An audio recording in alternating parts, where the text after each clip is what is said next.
The Igbo woman before the war. Who is the Igbo woman?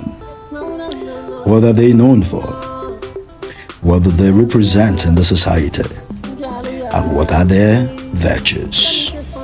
I can remember vividly a story told a long time ago by a non-Igbo southerner from Nigeria.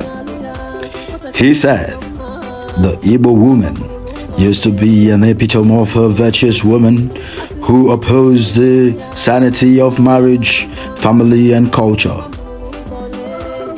She sticks to her husband no matter the situation they are passing through, and supports him in many ways she can, just to make sure that they overcome or scale through whatever issue they're experiencing. He went further to explicate that whenever a non-Igbo native of Nigeria succeeds in marrying an Igbo woman, he is usually celebrated by his clansmen for being able to marry an Igbo woman. In many societies, women are seen as weak and vulnerable humans created by God.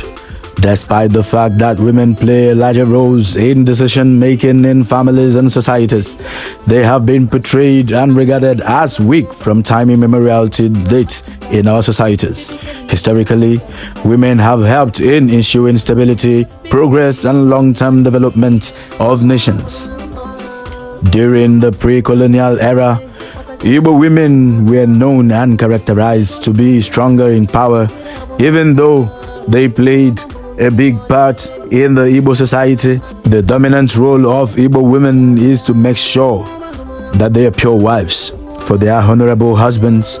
In marriage, they are submissive to their husbands, attend to housework and domestic chores, farming and bear and nurturing their children. All these behavioral traits were the social, economic, and family norm Igbo women found themselves in. On the other hand, men and women govern through their separate entities or organizations like Umuikom for men and Umuinyom for women, a group of women in the community that is chaired by the oldest wives among them. They have certain rules and objectives guiding them, and anybody found guilty of breaking those rules will be punished.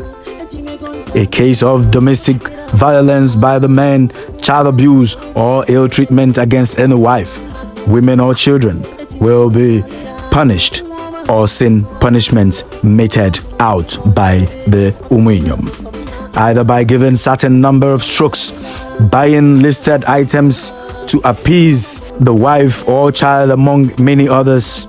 Also, in the pre-colonial era, Igbo women practiced women-to-woman marriage. It was a practice chiefly among those that were considered to have attained exceptional values in the eyes of the society due to wealth or some social standing.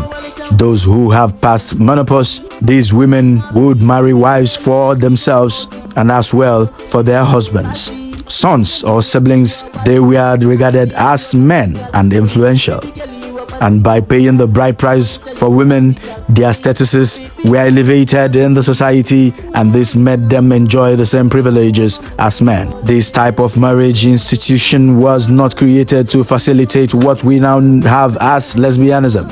Rather, it was due to the emphasis or importance attached to having a male child that will continue the lineage that the issue of woman-to-woman marriage came about as a den.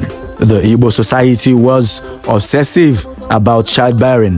That is why women who had given birth to 10 or more children were celebrated and honored with the title of Lolo.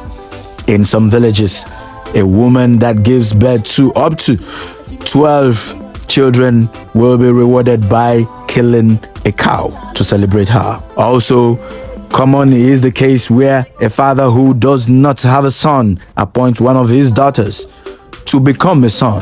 This scenario can be seen where a king does not have an heir to the throne. The king can then appoint one of the daughters, most especially the Ada, to rule the community after his demise.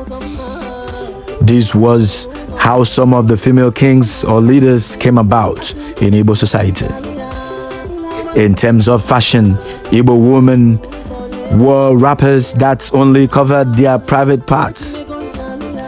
They also exhibited many beautiful beads and necklaces, headscarves, ankle plates, leg and armbands, and jigida bracelets. Some of these accessories were worn on different occasions like weddings, cultural celebrations, and exhibitions. Please subscribe to our YouTube channel, Namen TV. This is the voice of Chukwemeka, the Unified Igbo's now proponent.